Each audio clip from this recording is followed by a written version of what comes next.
Oi, eu sou a Isabela. Eu sou a Flávia. E você caiu no Angu de Grilo.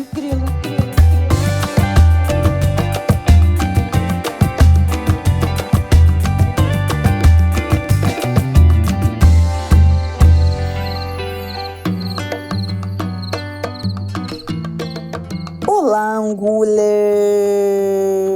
Mais o Angu de Grilo está no ar, episódio 294. Boa terça-feira pra vocês, nosso aniversariante do final de semana. E aí, Flaviol, tudo bem? Ai, tudo ótimo. Tô de férias. Tô de férias no mato, descansando.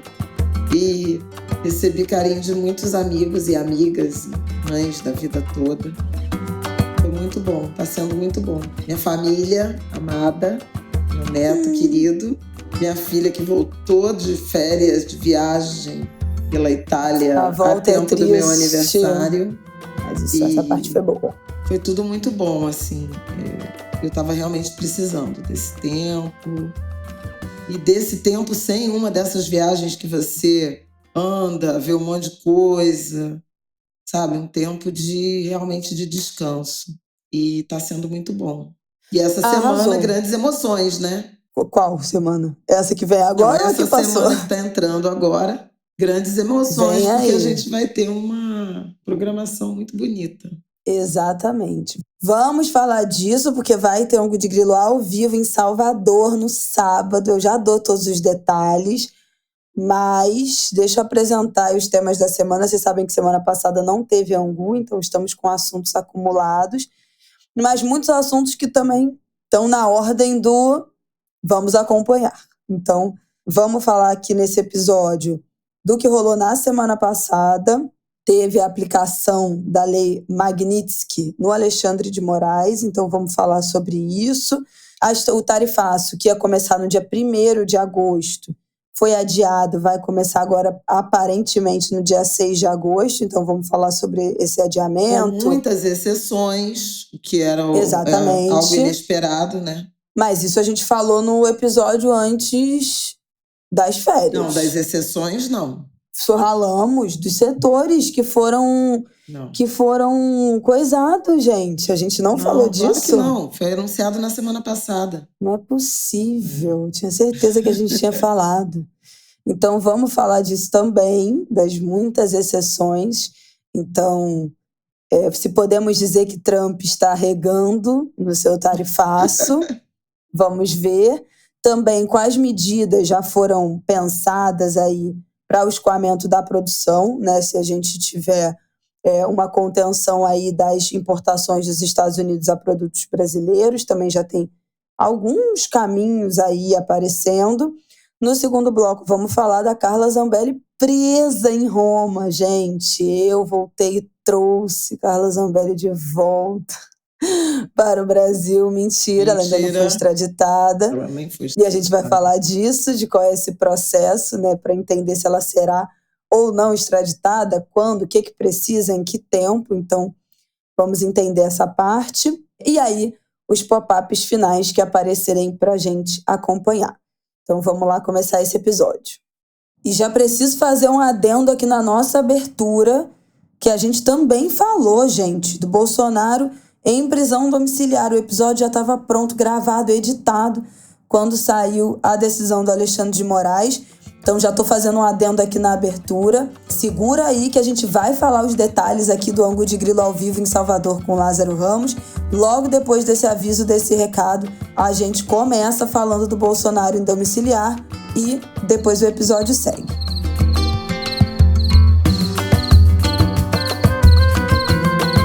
Antes da gente começar, precisamos falar de Angu de Grilo em Salvador, na Flipelô, entrevistando Lázaro Ramos. Se você não está sabendo, minha gente, é isso que vai acontecer no próximo sábado, dia 9 de agosto, às 9 horas da manhã. Olha só. No Teatro Sesc Senac, no Pelourinho. Pois é, cedíssimo. Carioca, Rio de Janeiro, esse horário simplesmente não existe.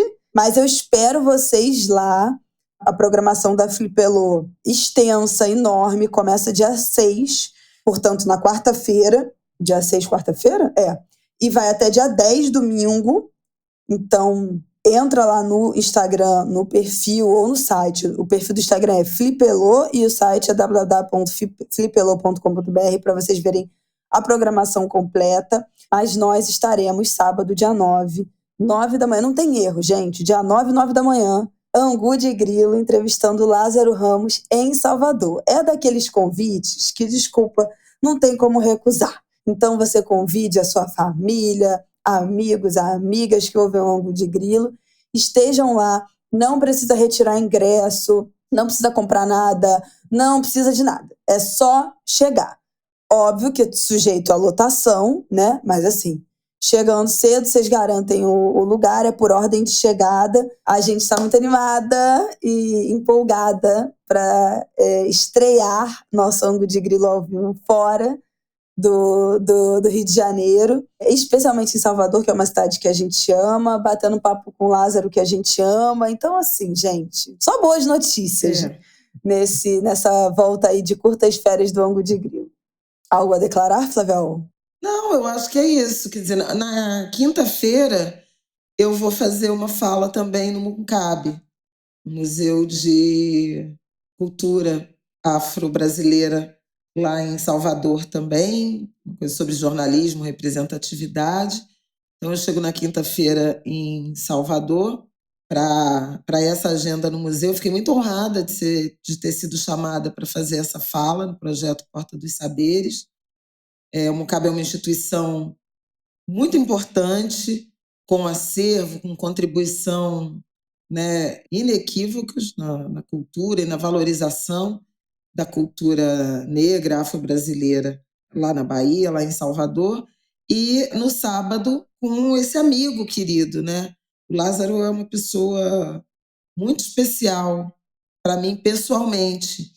E lá eu até falo mais, mas de verdade a gente vai estar celebrando uma década de um encontro muito bonito que eu tive com o Lázaro, e eu tenho imensa gratidão por uma oferta de amizade, trabalho, solidariedade que ele me fez 10 anos atrás.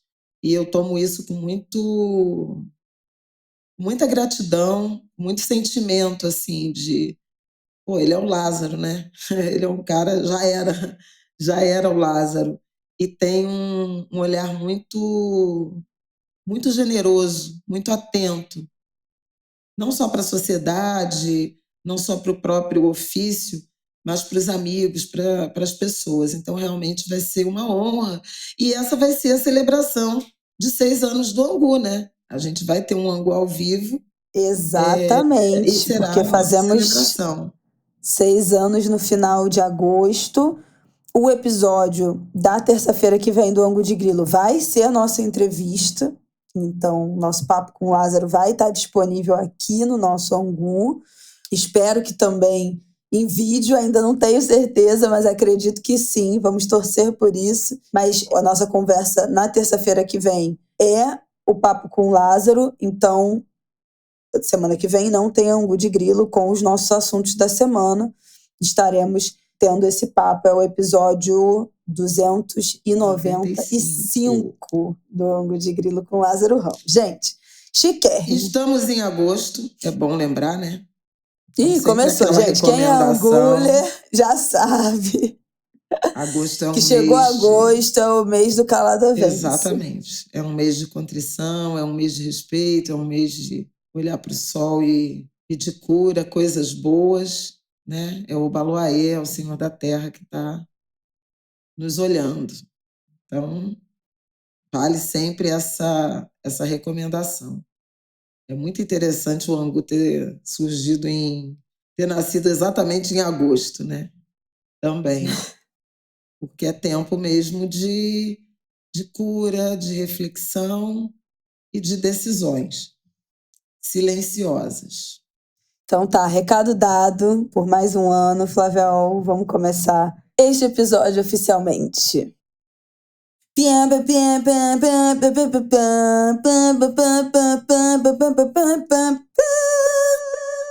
Minha gente, às 7h20 da noite de segunda-feira, esse episódio já estava editado, não só gravado, como editado pelo nosso glorioso Tico. E aí, Alexandre de Moraes decretou a prisão domiciliar de Bolsonaro e a gente teve que fazer um adendo a esse nosso episódio. Não teve jeito. Deixa eu passar aqui rapidamente, a decisão tem 25 páginas, foi determinada nessa segunda-feira, junto com a determinação da prisão domiciliar, também houve uma busca e apreensão para recolher aparelhos celulares na casa do ex-presidente. E agora, com a prisão domiciliar, as medidas, né, que ele já estava tendo que seguir as medidas cautelares, né, de não utilizar as redes sociais, de não poder sair de 7 às 7, nem aos finais de semana, não participar de manifestações em favor dele, enfim. Isso agora fica tudo muito mais restrito. Agora ele está proibido de receber visitas só dos advogados que estejam indicados, né, no processo. Então, inclusive familiares, filhos que não morem na casa, né? Então, Flávio Bolsonaro terá que pedir autorização para o STF para fazer visita. Só pode transitar livremente dentro da casa as pessoas que moram ali, né? Então, a Michelle e a filha mais nova deles e os advogados. Qualquer outra visita vai precisar de autorização judicial. Ninguém da casa pode usar celulares, então não só ele, fica vedado a presença de celulares, por isso que a Polícia Federal fez busca e apreensão, aparentemente que tem até agora que recolheu um aparelho. E nessa decisão, por que isso aconteceu? Porque no último domingo, o Moraes entendeu e afirmou, né, no texto, que Bolsonaro utilizou redes sociais de aliados, incluindo dos seus 3 filhos, para divulgar mensagens com, abre aspas, claro conteúdo de incentivo e instigação a ataques ao Supremo Tribunal Federal e apoio ostensivo à intervenção estrangeira no Poder Judiciário brasileiro. O que aconteceu? Teve manifestação em vários lugares do Brasil nesse último domingo, e na manifestação aqui de Copacabana, do Rio de Janeiro, ele teria entrado no Viva Voz. O Flávio ligou para ele e ele teria falado algumas palavras no Viva Voz da manifestação, o que configura participação na manifestação, porque vamos lembrar que depois que ele entrou com as medidas cautelares da tornozeleira, ele esteve presencialmente numa manifestação. Depois disso, o Alexandre de Moraes suspendeu a possibilidade de presença dele em atos, né, em manifestações, e aí agora ele entrou por chamada de áudio, e também foi postado um vídeo por Flávio Bolsonaro no perfil do próprio Flávio, de uma mensagem gravada pelo Bolsonaro também no domingo. E a postagem até estava escrito na legenda: palavras de Bolsonaro em Copacabana, a legenda é com vocês, do que ele teria falado ali na hora do telefone, né, falando no telefone na manifestação. Não só foi postado, foi amplificado ali na manifestação, mas também essa gravação foi postada nas redes sociais. E aí, Alexandre de Moraes entendeu que isso era uma transgressão, né, às medidas cautelares de não participação, de não disseminação de mensagens também nas redes sociais, e aí foi determinada a prisão domiciliar, que endurece ainda mais essas medidas, né, cautelares que já estavam em vigor. Gata, fala, Flávia. Não, o que eu gostaria só de acrescentar, que eu acho importante, né, do ponto de vista de compreensão dessa decisão do ministro Alexandre de Moraes, é que essa decretação de prisão domiciliar não tem rigorosamente nada a ver com a ação penal 2668, aquela que envolve a trama golpista, pela qual Bolsonaro, entre outros, né, Bolsonaro é réu. Essa ação penal está em fase final de instrução. 2 semanas atrás, o Procurador-Geral da República apresentou o seu relatório final pedindo condenação pelos aqueles 5 crimes: abolição violenta do Estado Democrático de Direito, tentativa de golpe de Estado, entre outros, né? Dano ao patrimônio, tudo aquilo que a gente já sabe, há várias edições do Angu em que a gente detalha esse pedido de condenação. Não tem nada a ver com isso, né? Esse processo se encaminha para a fase final para o voto né, do relator, que é Alexandre de Moraes, e a apreciação pela primeira turma do Supremo Tribunal Federal. Aqui, essa decisão de segunda-feira, 4 de agosto, se refere a um inquérito que foi aberto para investigar Eduardo Bolsonaro pelo crime de coação no curso do processo, tentativa de obstrução de justiça e abolição do Estado Democrático de Direito, por conta da atuação de Eduardo Bolsonaro lá nos Estados Unidos para, enfim, reivindicando e pressionando por sanções contra Alexandre de Moraes, contra o próprio Brasil, numa trama, num assunto que, enfim, já inclusive tratamos no início dessa edição, que são as retaliações impostas por Trump. Na carta, em vários momentos, né, ele menciona a caça às bruxas contra Bolsonaro, motivos políticos e retaliação comercial via tarifaço contra produtos brasileiros. Esse inquérito, que foi aberto pela Polícia Federal a partir de provocação, pedido, representação da Procuradoria-Geral da República com autorização do Supremo Tribunal Federal, lá em meados de julho, levou a uma série de cautelares contra Jair Bolsonaro. Por quê? Pela suspeita de uma ação coordenada entre filho, pai e aliados na direção de incitar essas retaliações contra o Brasil e contra Alexandre de Moraes e o Supremo Tribunal Federal. A gente sabe que, afora o tarifaço, o Alexandre de Moraes foi enquadrado na Lei Magnitsky, falamos disso no início dessa edição. Tanto ele quanto outros 7 colegas do Supremo Tribunal Federal, mais o PGR, Paulo Gonet, e diretores, autoridades da Polícia Federal tiveram seu visto, né? Então, portanto, a possibilidade de entrar nos Estados Unidos revogada, isso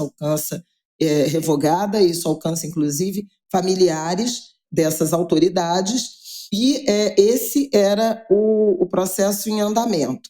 Lá no dia 17 de julho, Bolsonaro participou de um ato e ele não estava impedido nem de participar de ato, nem de conceder entrevistas naquela ocasião, exceto no período de recolhimento previsto na cautelar. E essas medidas cautelares impunham o recolhimento domiciliar de 7 da noite às 6 da manhã e também durante os fins de semana, então, de sexta à noite até segunda cedo. O ministro Alexandre, quando Bolsonaro, se não me engano, no dia 17 de julho, participou de um ato lá na Câmara dos Deputados, mostrando a tornozeleira, e tudo foi divulgado em redes sociais, por aliados e tal, cobrou explicações da defesa. A defesa de Bolsonaro apresentou suas justificativas, dizendo que não entendia que tivesse ouvido violação das cautelares, pedindo embargo,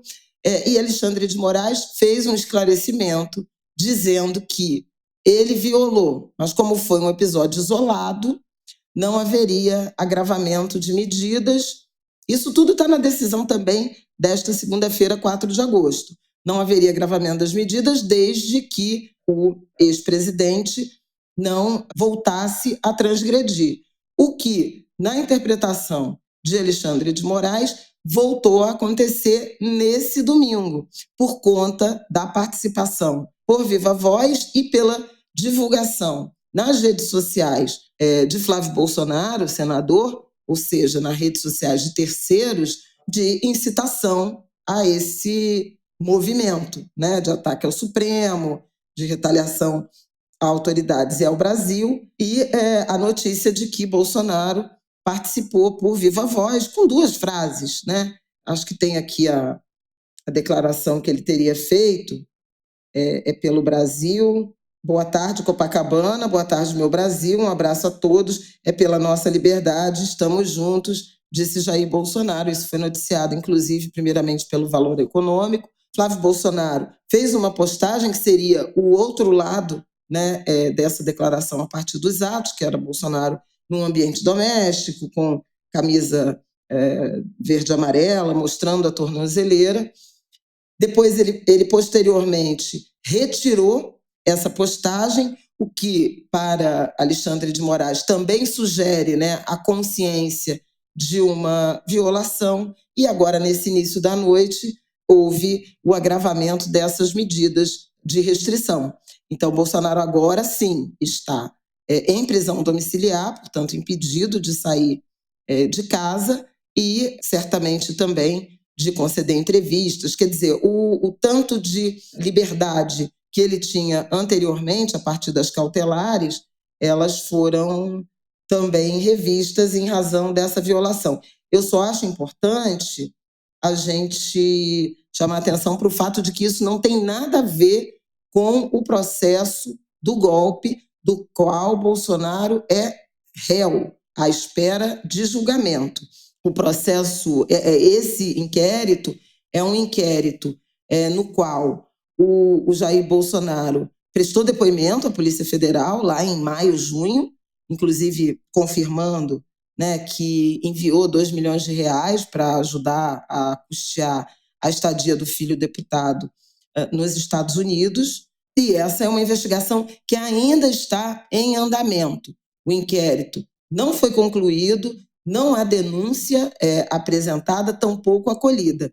No entanto, as medidas cautelares que foram apresentadas, impostas, né, por Alexandre de Moraes naquela ocasião, foram referendadas por Moraes e mais 3 integrantes dos 5, né, no total, ministros integrantes da primeira turma do Supremo Tribunal Federal. O voto divergente foi do ministro Luiz Fux. É isso, gente. Eu acho que ainda vamos acompanhar a repercussão ao longo dessa terça-feira. Está valendo aqui a decisão. E aí tem um trecho que o Alexandre de Moraes, da decisão, que depois que ele descreve, né, das postagens no perfil do Flávio Bolsonaro, que foi uma... É muito engraçado o jeito que a gente vale a pena ler. Obviamente, não seria lógico e razoável, em caps lock, permitir a utilização do mesmo modus operandi criminoso com diversas postagens nas redes sociais de terceiros. E aí, mais para frente, ele fala, né, que foi utilizada as redes sociais de terceiros, entre aspas, milícias digitais, apoiadores políticos previamente condenados, enfim, e aí ele fala, como diversas vezes salientei na presidência do Tribunal Superior Eleitoral, tudo em maiúsculo, gente, a justiça é cega, mas não é tola, e 1000 exclamações.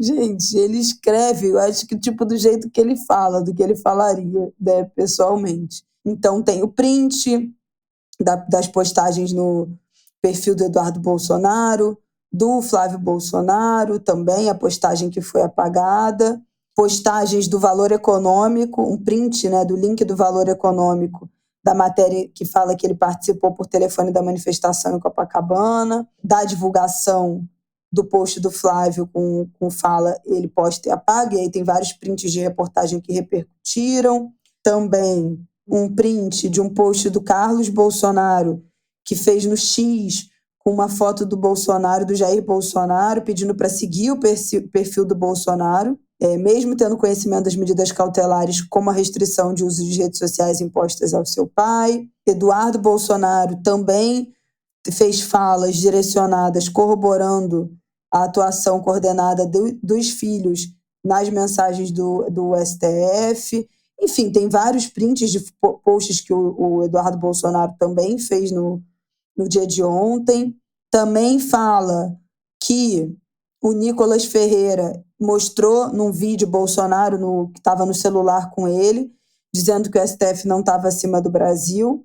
Então também teria se comunicado com o Nicolas Ferreira, e lembrando que ele estava proibido, né, de se comunicar com aliados, né? Isso fazia parte das medidas cautelares da tornozeleira também. Isso está na decisão, com todos os prints, enfim.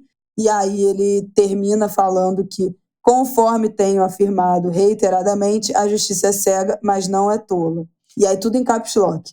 A justiça não permitirá que um réu a faça de tola, achando que ficará impune por ter poder político e econômico. A justiça é igual para todos. O réu que descumpre deliberadamente as medidas cautelares pela segunda vez deverá sofrer as consequências legais. Ignorando e desrespeitando o Supremo Tribunal Federal, o réu reiterou sua conduta delitiva diversas vezes, tanto na produção de imagens quanto ligações de áudio e vídeo, divulgação maciça do seu apoio, imagens de redes sociais, e aí decreta a prisão domiciliar acrescida das medidas cautelares, né, que eu citei aqui, proibida visita salvo dos advogados constituídos, todas as outras pessoas precisam de autorização para o Supremo Tribunal Federal. Os visitantes autorizados ficam expressamente proibidos de usar celulares, tirar fotos e gravar imagens. Então, quem tiver autorização para visitá-lo não pode gravar vídeo para depois ficar postando. Proibido o uso de celular diretamente ou por intermédio de terceiros. E aí mantém, né, as medidas cautelares anteriores. Não pode manter contato com embaixadores, autoridades estrangeiras, nem com os demais réus investigados naquelas ações penais. Também não pode utilizar redes sociais nem diretamente, nem por intermédio de terceiros. Então, é isso. Vamos acompanhar a repercussão nas redes dos aliados, dos filhos, o que é do Trump, né? Sabe Deus o que o Trump pode se manifestar e falar também a partir dessa decisão de prisão domiciliar, com essa história das tarifas, né? Das ameaças, da tentativa de interferir nas nossas decisões, no sistema judiciário, nas decisões do STF. E vamos acompanhar, né, Flavel? Eu acho que tem esse sentido da reação dos aliados, né, do bolsonarismo. É óbvio que haverá alegação de abuso. Esse tem sido um discurso, aliás, das coisas que mais me chamam a atenção nesse, como diz o Medo e Delírio, nessa quadra da história, é justamente a apropriação da ideia de direitos humanos por conta desse campo que sempre teve ojeriza, né, a direitos humanos. É um campo político que sacramentou o bandido bom é bandido morto, CPF cancelado. Então, valores muito caros, né, civilizatórios, como o conceito de direitos humanos, a dignidade, inclusive, de presos, de encarcerados, foram, de forma reiterada, desqualificados por esse campo. E agora são elementos utilizados. Aliás, a gente já tinha comentado aqui, e eu repito rapidamente, a Lei Magnitsky, nos Estados Unidos, foi aprovada durante o governo Obama na direção de asfixiar financeiramente cleptocratas, né, corruptos e autoridades violadoras de direitos humanos. Não é o que está posto, né, no que diz respeito ao judiciário brasileiro e às decisões que envolvem a tramitação, né, que envolve a trama golpista. E agora, mais esse inquérito que eu volto a dizer. Não é uma investigação em andamento, não houve conclusão do inquérito, não houve, portanto, denúncia do Procurador-Geral da República, e está na PGR, e está com o Alexandre de Moraes, porque ele é prevento, e na PGR, porque se trata de uma atitude envolvendo um deputado federal no exercício do mandato. É isso. É isso, gente. Então fiquem agora com o resto do nosso episódio, que já estava gravado. Vocês já ouviram aí quais os tópicos a gente vai tratar nesse episódio. Então, por favor, ouçam até o final desse ângulo de grilo, que tem muito assunto pela frente. E nos vemos em Salvador. E na outra semana, salvo algum outro escândalo, plantão extremamente necessário. Um beijo, bom episódio do ângulo para vocês. É isso. Vamos começar, então, falando sobre o tarifaço, de novo, antes da gente chegar aí no Alexandre de Moraes. Eu acho que vale a gente começar com as 700 exceções, 700 itens que o governo americano decidiu deixar de fora desse tarifaço. Bom, primeiro, vale lembrar que quando a gente fez no nosso último ângulo, a gente tinha avisado, né? Vamos ficar de olho e tal, porque entra em vigor dia 1º de agosto. Então, no ângulo do dia 5, a gente já vai ter um panorama do que aconteceu, se entrou em vigor, se não entrou. Não entrou, gente. Então, vocês estão ouvindo aí o ângulo de grilo no dia 5, na teoria, entra em vigor amanhã, no dia 6. Mas tudo pode acontecer. Nessa última semana, inclusive, o Trump foi perguntado, né, pela Raquel Karrenbaum, repórter da TV Globo. Maravilhosa, comentarista maravilhosa. Realmente Não, manda ela é muito bem. excelente. Ela é uma coisa. Ela pinta. Se ele estaria disposto a falar com o Lula, e ele falou que o Lula pode falar com ele a qualquer momento. E isso é uma das coisas que está sendo aventada essa semana, né? Se vai ter uma ligação entre os dois. Óbvio que isso não é...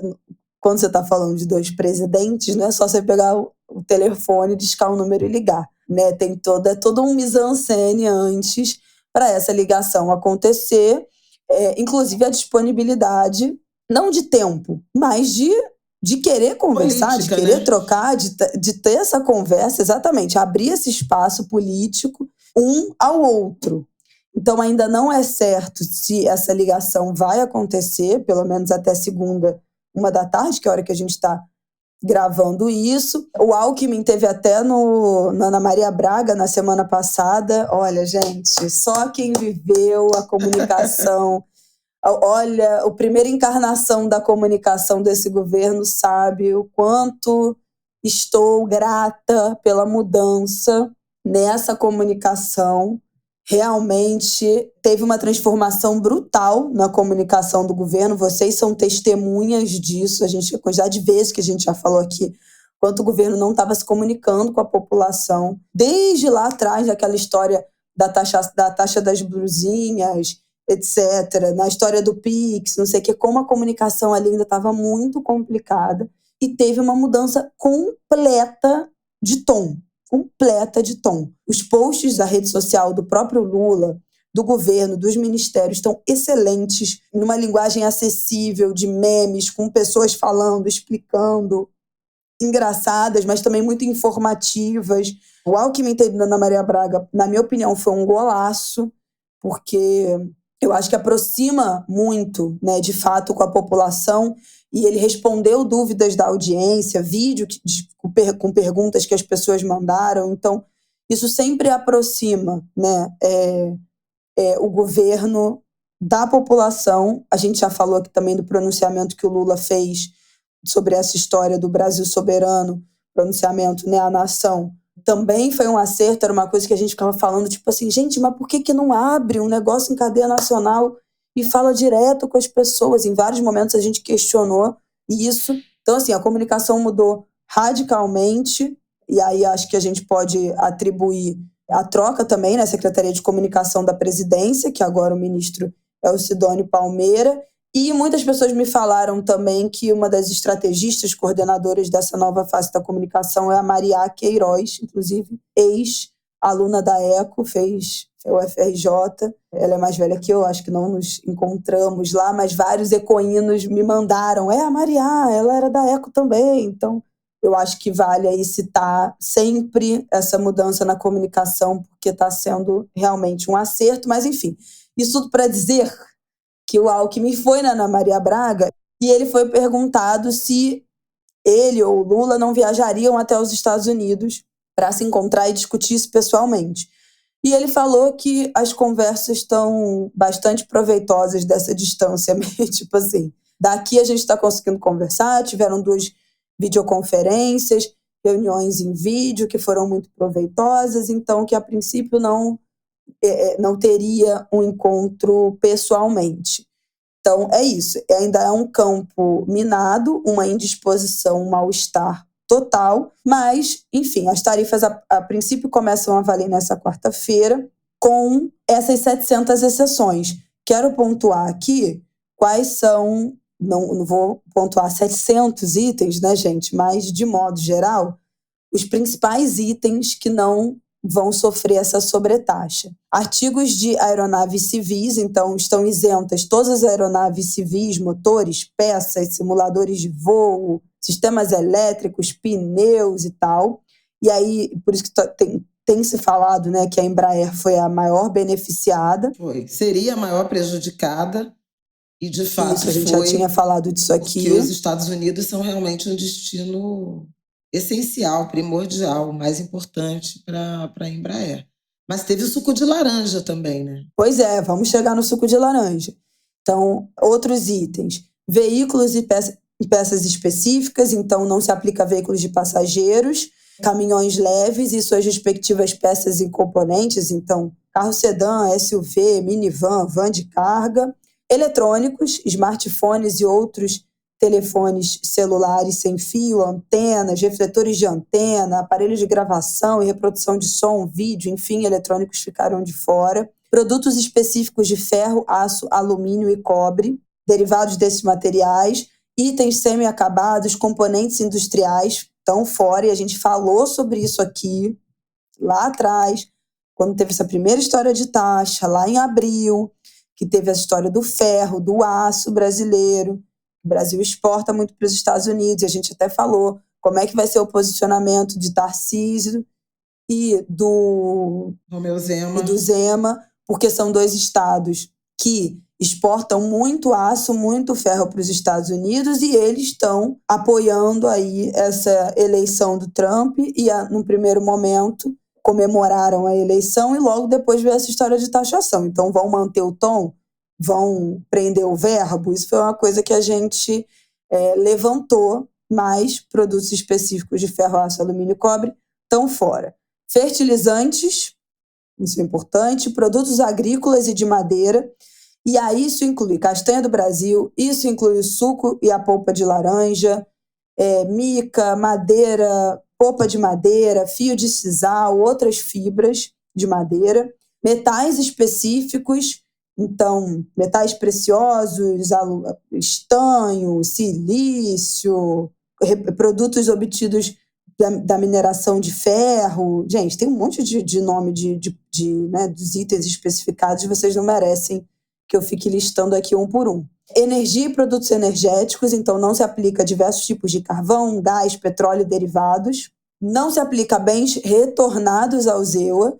Então, produtos que vieram para o Brasil para reparo, modificação, conserto, e aí voltariam para os Estados Unidos, também estão isentos. Bens em trânsito, produtos que já estavam em trânsito antes da entrada em vigor, né, dessa ordem. Então, produtos em trânsito que saiam dos lugares desde 5 de agosto, desde que eles cheguem nos Estados Unidos até 5 de outubro. Então, tem um prazo para essa chegada desses produtos que já estão no caminho no momento em que esse tarifaço entrar em vigor. Então, se sair no dia até essa terça-feira, né, independente de quando ele vai chegar, até 5 de outubro, um prazo de 2 meses, né, não serão afetados. Isso era uma briga que a gente já tinha falado aqui, né, que estava aquela coisa, libera ou não libera. Isso, tinham cancelamentos, né, de compras porque se tornaria inviável. Não chegaria a tempo, exatamente, né, lá. internalizar esses produtos se eles chegassem depois desse 1º, ou agora 6 de agosto, com a tarifa imposta. Então, vocês vão lembrar que a gente chegou a comentar aqui do caso do suco de laranja, do caso dos pescados, do caso do mel, né? O mel chegou a ser embarcado apressadamente. Então, foi uma solução, digamos assim, de transição para incorporar produtos que já tivessem sido encomendados, tivessem sido embarcados, e para que eles cheguem e não sejam onerados nesse momento inicial, né, da aplicação do tarifaço.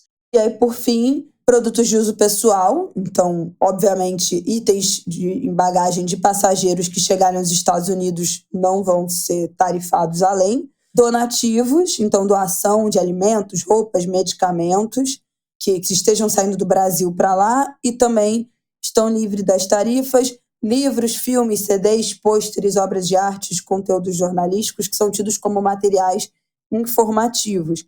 Enfim, gente, são 700 itens, né, dentro desses grandes guarda-chuvas. Tem muita coisinha esmiuçada, mas eu quero saber de Flávia O se ela acha que isso foi um recuo do Trump. Eu acho que foi. Porque estava grandão falando que ia tarifar todos e todos.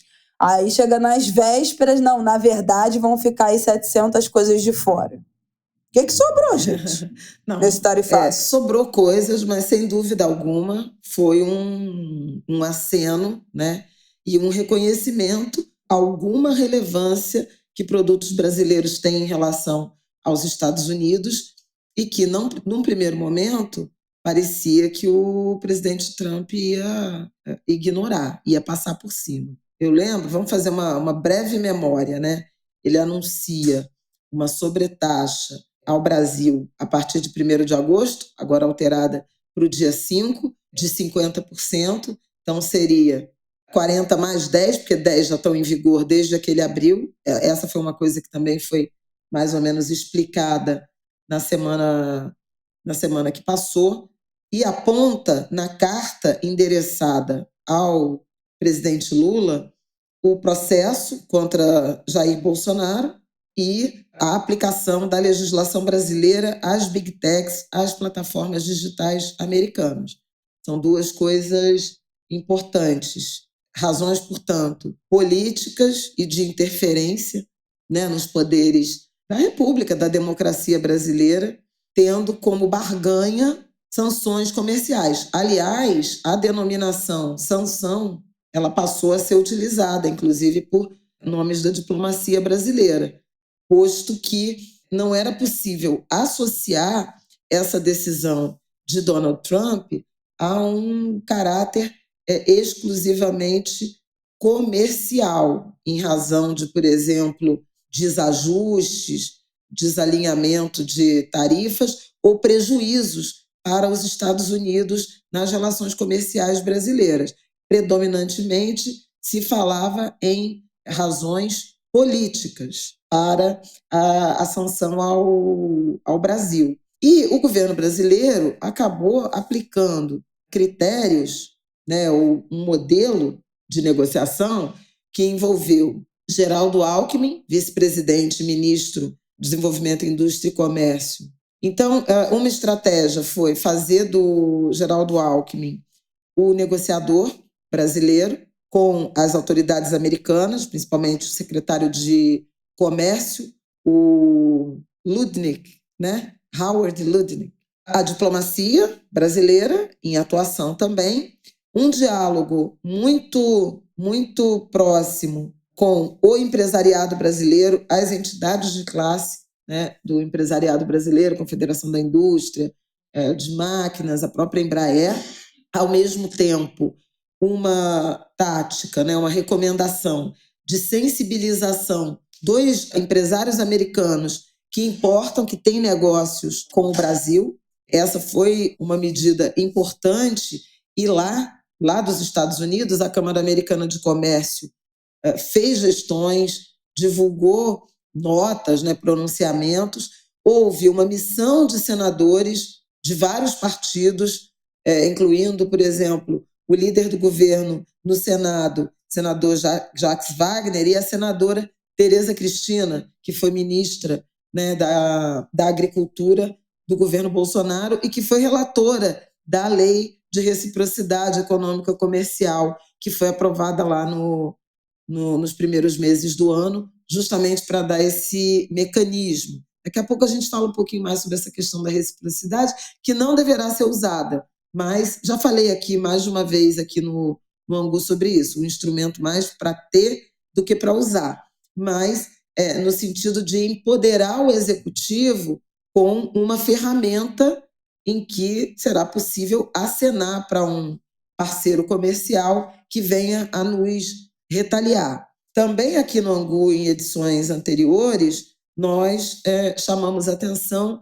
para a complementariedade, vários ramos, várias atividades econômicas ligando a corrente de comércio, as relações comerciais entre Brasil e Estados Unidos. Falamos do aço, por exemplo, né? Do aço e do alumínio. A cadeia de veículos de autopeças, idem. A cadeia de madeira, idem. Mobiliário, idem. O suco de laranja, o próprio café e o caso da aviação, né? A Embraer, caso da siderurgia, já mencionei, do aço. E, aparentemente, essa estratégia ela deu algum resultado.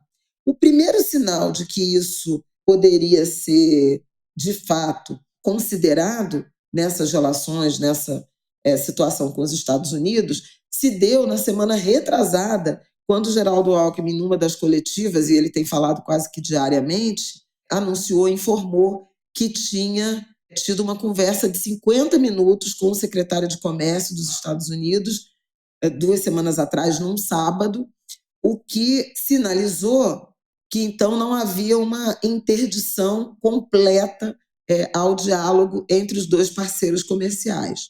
No mesmo dia da semana passada, em que foi anunciada a inclusão, né, da retaliação, da sanção de Alexandre de Moraes, né, a inclusão de Alexandre de Moraes nos punidos pela Lei Magnitsky, que é uma lei que interdita financeiramente, bloqueia bens, acesso a contas, sobretudo políticos, né, violadores de direitos humanos e cleptocratas, né, corruptos, de relações com o mercado americano, as instituições financeiras, né. Nesse mesmo dia foi anunciado a ordem executiva, um longo texto de Donald Trump, falando da sanção ao Brasil por razões políticas. É um texto em que ele não menciona razões comerciais, e é importante que a gente repita isso.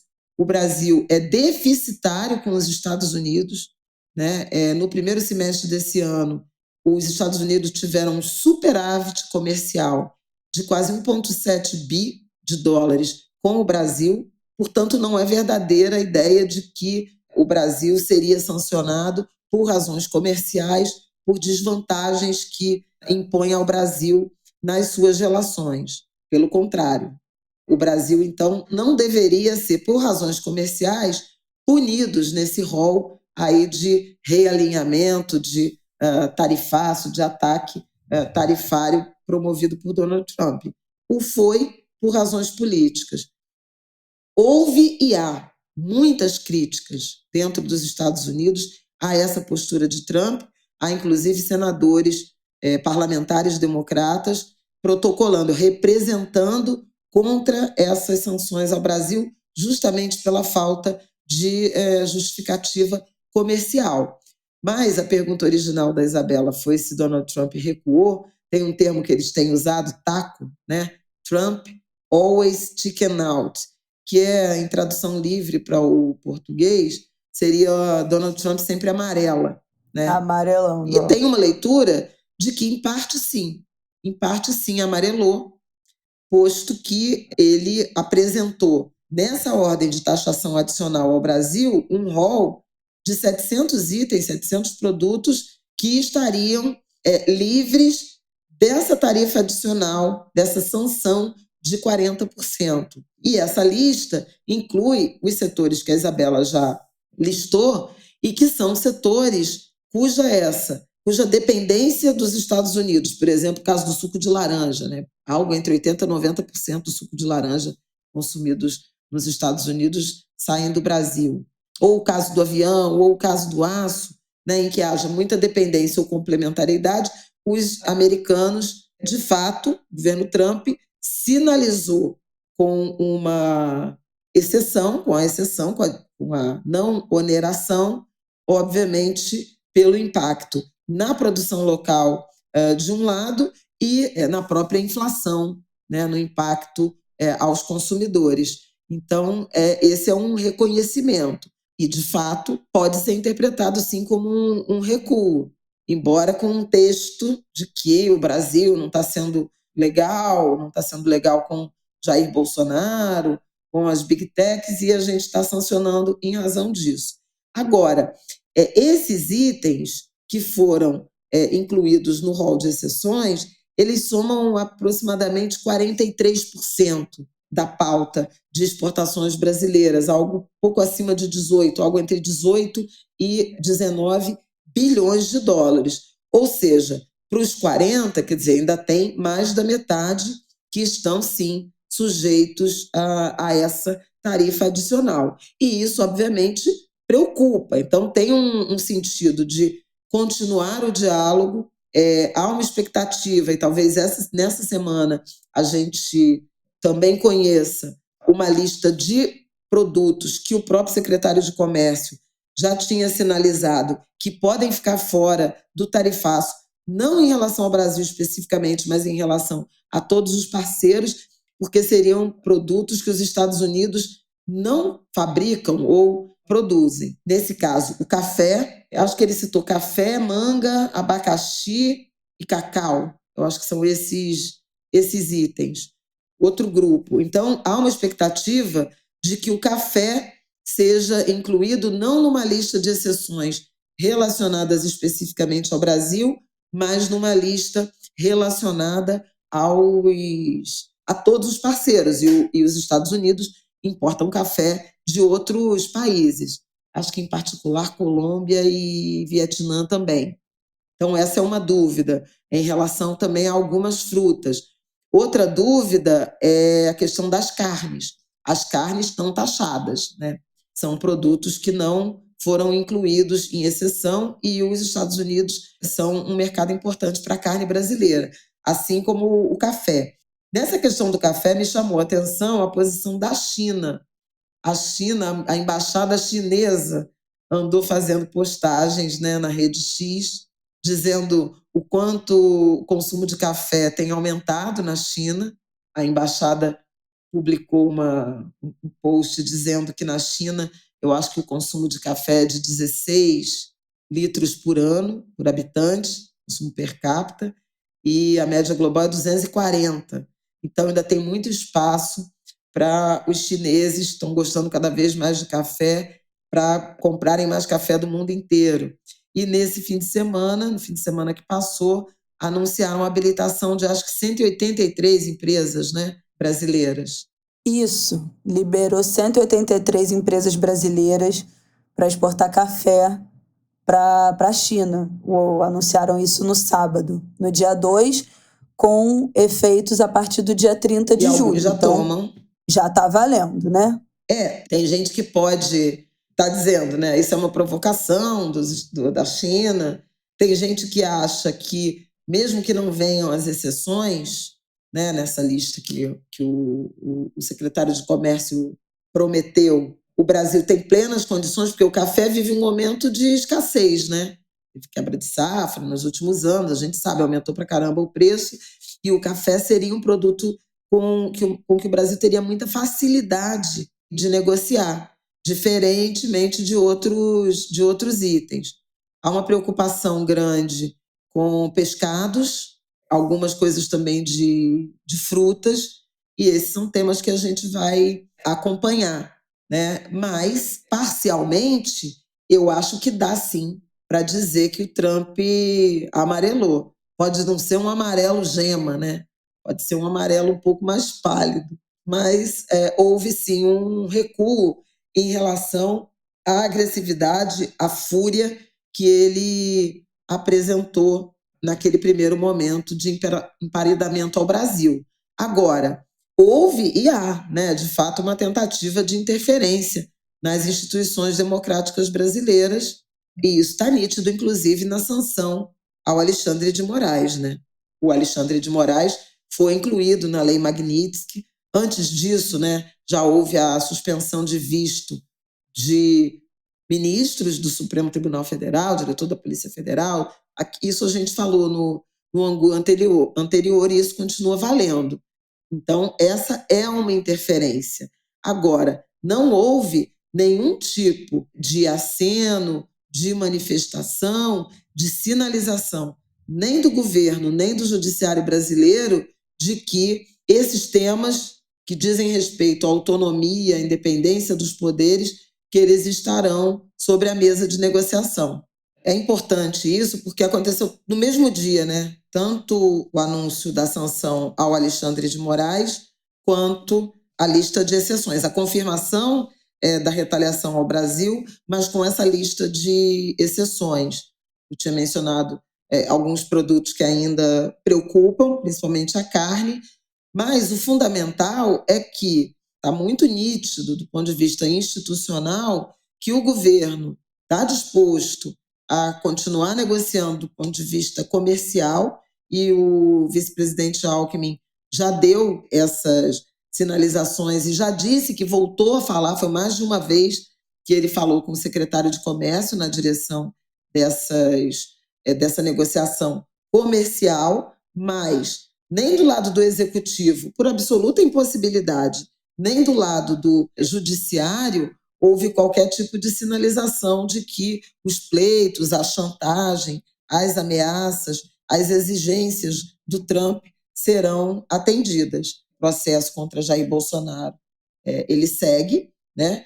Jair Bolsonaro está com medidas restritivas, cautelares, correndo o risco, inclusive, de ter prisão decretada. O Eduardo Bolsonaro, que continua, né, nos Estados Unidos empreendendo contra o Brasil, também está sendo investigado no âmbito desse novo inquérito. O julgamento, né, da ação penal que envolve o golpe tentado, elas continuaram, inclusive teve uma série de depoimentos, né, os interrogatórios de réus. Um deles, aquele general Mário Fernandes, admitindo que, de fato, digitalizou pensamentos, ideias de assassinar Lula, Alckmin e Moraes. Gente, é inacreditável. Digitalizou pensamentos. Ele falou, ele digitalizou pensamentos, porque ele fez assim que chama não agora. devia ter feito, teve muita ironia em relação a isso, mas foi tido como uma confissão, né? Uma confissão de intenção de um plano homicida. Mais de um depoimento foi nessa direção, o que, obviamente, ratifica, né, essa ideia, né, da trama golpista, do plano de ameaçar autoridades. Chamaram atenção também para o fato de que várias organizações ligadas a direitos humanos, de violações a direitos humanos, jamais terem se manifestado em relação a abusos, né, do judiciário brasileiro. E na reabertura do ano, né, no fim do recesso do judiciário, na sexta-feira, 1º de agosto, eu até recomendo, porque tanto o ministro Barroso, presidente do Supremo Tribunal Federal, quanto o ministro Alexandre fizeram discursos muito fortes na direção de apontar, mais uma vez, a gravidade dos atos, né, atentatórios à democracia brasileira, a autonomia do judiciário e a continuidade do devido processo legal envolvendo a trama golpista e tudo mais. Ele, inclusive, o Alexandre de Moraes lembrou das milícias digitais, e o Barroso fez, inclusive, um histórico, uma espécie de linha do tempo sobre os vários momentos em que a democracia, a institucionalidade brasileiras foram ameaçadas por golpes de Estado, mal ou bem sucedidos. Mencionou até os 2 impeachments recentes, né, de Collor e de Dilma, sem citar nome, mas dizendo que um deles, um processo de impeachment controverso, o que obviamente foi entendido como tendo sido o impeachment da ex-presidente Dilma Rousseff. Ele lembrou dos presos, torturados, mortos, desaparecidos pela ditadura, também sem citar nome. Mencionou a prisão e a tortura sofridas por Miriam Leitão, que ficou com uma cobra, né? Ela grávida aos 19 anos. Então, assim, eu acho importante, inclusive do ponto de vista de, por exemplo, os angulers, estudantes, né, jovens, que estão mais afastados, que não viveram esse momento histórico e que, por exemplo, vão fazer Enem, vão fazer prova, estão entrando na universidade, estão amadurecendo esses conhecimentos históricos. Eu achei um discurso bem importante do ministro Barroso. Na última sexta-feira, ele está disponível na TV Justiça. Então, assim, só para fechar, né, esse pacote, a gente ainda espera o que pode vir a acontecer em relação a outros produtos, e são mais de 50% dos produtos exportados para os Estados Unidos que não estão naquela numerosa lista de exceções. À frente deles, o café, que é um produto importante e que se espera seja excluído do rol de taxação adicional pelo governo americano, porque lá há muito consumo e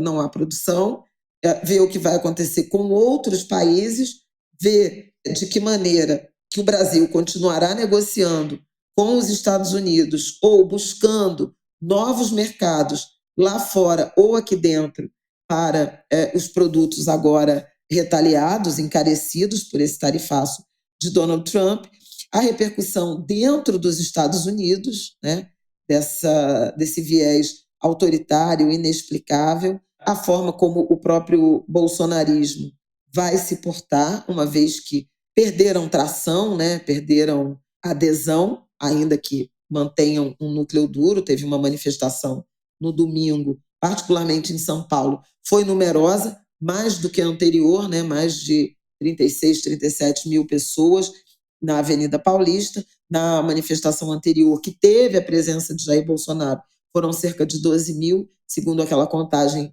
da USP, mas, predominantemente, a população brasileira tem defendido soberania, a independência, tem se mostrado crítica a Donald Trump e a própria radicalização, né, do bolsonarismo. Acho que esses são pontos importantes para a gente anotar e ver como se desenrolam nas próximas semanas. A última coisa que eu queria falar é sobre a questão da lei de reciprocidade. O Lula, mais de uma vez, disse que aplicaria a lei. Já falei aqui hoje e anteriormente, a gente já tratou no ângulo da aprovação dessa legislação, muito mais para ter do que para usar. Já falamos de estudos, análises em relação a uma reciprocidade não equivalente, automática, né, espelhada, mas de algum tipo de tarifação ou restrição envolvendo áreas estratégicas para os Estados Unidos, patentes de medicamentos. Vocês vão lembrar que nós falamos disso 2 semanas atrás, direitos autorais, a questão do audiovisual, né, das séries, dessa produção, a própria, eventualmente, taxação de big techs, mas isso não está decidido.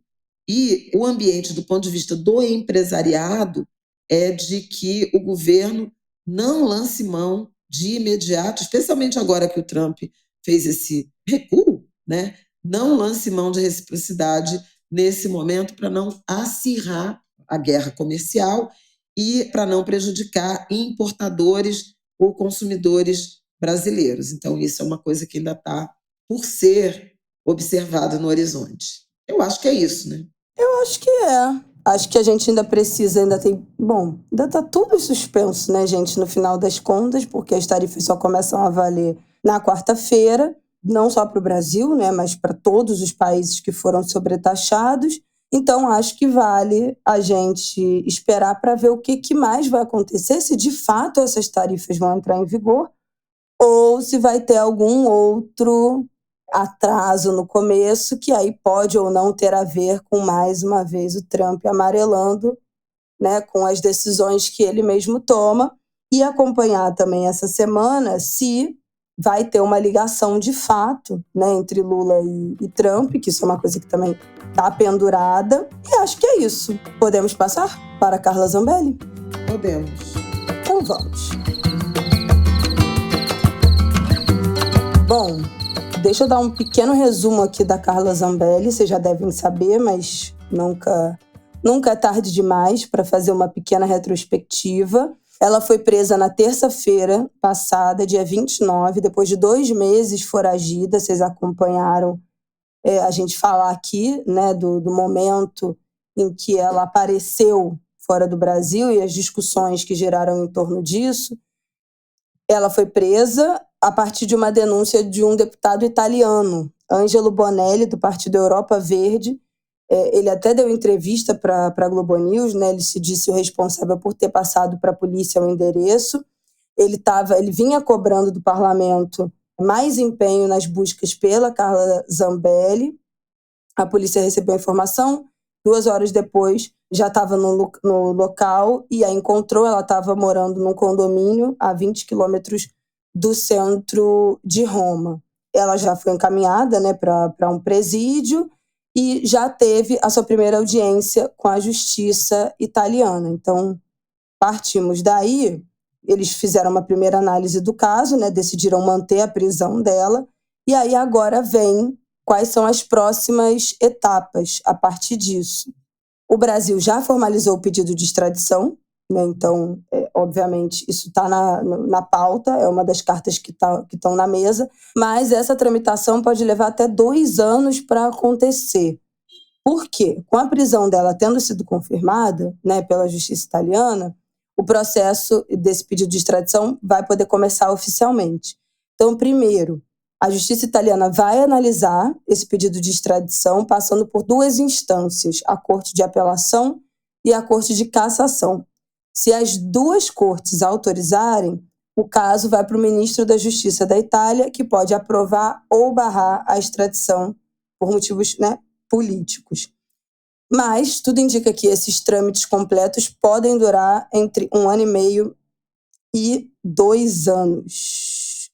Ela quer ser julgada na Itália, né? Depois de ser presa, ela declarou que pretende ser julgada na Itália, negou as acusações todas. Caso o pedido de extradição seja negado, tem a possibilidade de ela ser julgada por lá e aí cumprir pena em território italiano. Mas, enfim, ainda tem esses processos a serem analisados, resolvidos primeiro. A AGU já está tomando todas as providências necessárias para a extradição, né, que foi acionada pelo Alexandre de Moraes, e está atuando pela Procuradoria Nacional da União de Assuntos Internacionais, podendo, inclusive, contratar advogados na Itália para acompanhar esse caso. É isso, assim, a história da Carla Zambelli não tem muito o que fazer. Agora a gente vai ter que acompanhar. Eu não sabia que um processo de extradição poderia demorar tanto assim, mas a gente sabe que tem processos que levam 10, 15 anos, né? De vai, não vai, vai, não vai, vai, não vai. Mas eu achei que no caso da Carla Zambelli, por ela já estar condenada aqui no Brasil, isso era mais rápido. Mas não, né? Acredito que por ela ser também cidadã italiana, não seja também tão simples assim. Mas é isso, ainda vai passar por 2 cortes que vão julgar se ela deve ser extraditada ou não, e depois, a partir disso, se ambas julgarem que sim, para o ministro da Justiça italiano. Então, gente, é um processo que vai demorar. Enquanto isso, a princípio, ela ficará presa lá na Itália. Eu acho que, enfim, não tem muito a acrescentar em relação a isso, senão ao fato de que, de fato, o processo de extradição é longo, sim, é demorado. Envolve uma série de, procedimentos, né, formais da justiça. A gente pode lembrar, por exemplo, aí no caminho inverso, do caso Robinho, né? O Robinho foi condenado, transitou em julgado na Itália, no caso da Zambelli também, porque ela foi condenada já no STF, né? Então não passou por todas aquelas instâncias, mas ela teve a confirmação, né, da condenação, o pedido de prisão e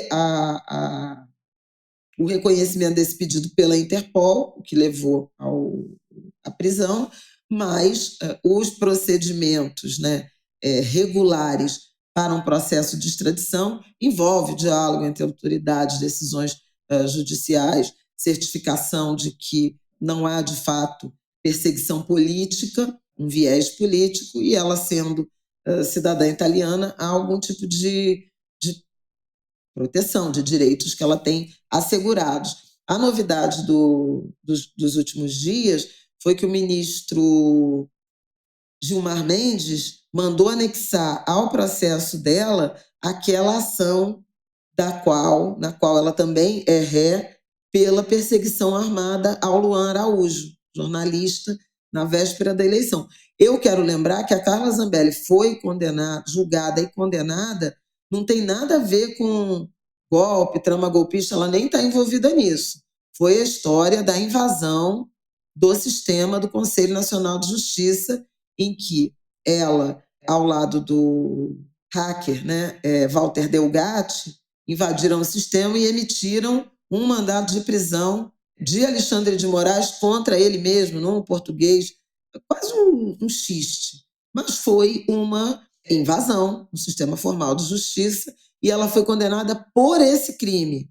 Além disso, ela é ré e responde pela perseguição armada ao Luan Araújo, né? Aquele jovem negro no dia da eleição, todo mundo lembra disso, que era esperado que pudesse ter algum tipo de impacto eleitoral favorável, né, a Jair Bolsonaro. Foi na véspera do segundo turno da eleição, mas acabou se revertendo quando se viu que ela é que o perseguiu, o segurança dela que atirou, e ela rendeu, humilhou o Luan. Esse processo será anexado a esse pedido, mostrando que ela é, de fato, envolvida em crimes comuns e não necessariamente políticos, mas o tempo é longo. Não tem problema, eu espero o tempo que for. Outra coisa que eu acho que só que cabe muito rapidamente mencionar é a questão da situação do Eduardo Bolsonaro, né? Ninguém mais acha que ele tem condições de voltar ao Brasil, porque se voltar, há probabilidade de ele de fato ser preso por conta desses ataques, né, à institucionalidade que ele tem patrocinado a partir do Rio de Janeiro, o levaria, né, a uma prisão provisória, a uma denúncia e condenação. É isso, gente. Eu acho que esse é um pop-up longo. Não vai ter atualização tão cedo, mas é algo que a gente precisava demarcar aqui no ângulo de grilo para a gente fechar por hora esse capítulo Carla Zambelli foragida. E agora abrir o capítulo extradição, que pode demorar, mas a gente vai seguir acompanhando. Vamos encerrar então esse episódio, o último bloco. Bom, vamos começar esse último bloco falando da morte muito cedo, aos 60 anos, de Dona Jacira, mãe dos nossos queridos, amados Fiote e Emicida, que a gente sempre cita aqui, sempre fala aqui. Fizeram uma participação linda num dos nossos angus, né, de aniversário. Exatamente. E são dois irmãos muito zelosos da ancestralidade, da influência dessa mãe, né, da importância dessa mãe. O Emicida é mais retraído, discreto, né, o Leandro, mas o Evandro Fiote, que é um amigo mais novo, mais velho que eu tenho, ele é bem mais novo que eu, mas parece velho. A gente se aproximou muito, desabafou muito, ficou muito próximo na pandemia. Eu estou muito solidária, muito sentida com essa perda. Eu perdi minha mãe, mais velha do que o Fiote, bem mais velha que a dona Jacira. Minha mãe morreu com 76 anos. Subitamente, foi muito sofrido para mim. E eu tenho conversado com ele e ele está muito, muito devastado por essa perda. Ela morreu muito precocemente, 60 anos, não é aceitável, né? Mas tinha problemas renais graves, complicações decorrentes do lúpus, que é uma doença autoimune, e desencarnou, deixando uma legião de gente muito entristecida, né? Não só os filhos. E eu queria muito expressar a minha solidariedade, o meu carinho para esses irmãos e também para as outras duas filhas da dona Jacira, Kátia e Catiane, netos e netas, a rede de amigos, né? Ela que era, além dessa mãe, né, uma mãe solo, muito ciente, né, consciente do seu papel na influência desses filhos, na formação desses filhos, mas ela também é uma sábia, né, na gastronomia, nos saberes tradicionais, na cultura, na arte, com múltiplos talentos também, que ela, na breve passagem, também exerceu, experimentou. Então, deixar esse carinho, esse afago, né, para pedido de luz que o Orum tenha recebido e esteja guardando Jacira com muito carinho, com muita festa, com muito acolhimento, o conforto do coração ao coração desses filhos, né, que ela tão bem criou para um mundo conturbado, mas com a certeza de que as crias dela fazem muito bem a esse mundo. também expressar meu carinho, minha solidariedade a Elvira Lobato, às filhas, aos netos, filhos, netos do Marcelo Beraba, um grande jornalista, que também nos deixou na semana passada aos 74 anos, querido amigo, referência, um mestre no jornalismo, fundador da ABRAGE, da Associação de Jornalismo Investigativo, essencial para ter feito da ABRAGE uma entidade inclusiva também do jornalismo comunitário, local, periférico. Eu que participei recentemente do congresso da ABRAGE. Deixo aqui, estive na despedida. Hoje, a gente está gravando aqui na segunda-feira, 4 de agosto, vai se realizar o samba de 7º dia, no Samba do Trabalhador, que Beraba frequentava, era um grande amigo também do Moa, Moacir Luiz, outro querido amigo, e expresso também o pesar por essa perda e abraço a família, os amigos, os fãs e a nós jornalistas que estamos também um pouco órfãos, né, da presença, da influência desse que foi um grande jornalista do nosso tempo. Uma honra, companheiro, ter vivido esses anos de jornalismo também contigo, te admirando. A gente nunca trabalhou junto, mas te admirando, te acompanhando e sendo, de alguma forma, inspirada por você. De despedidas essa semana.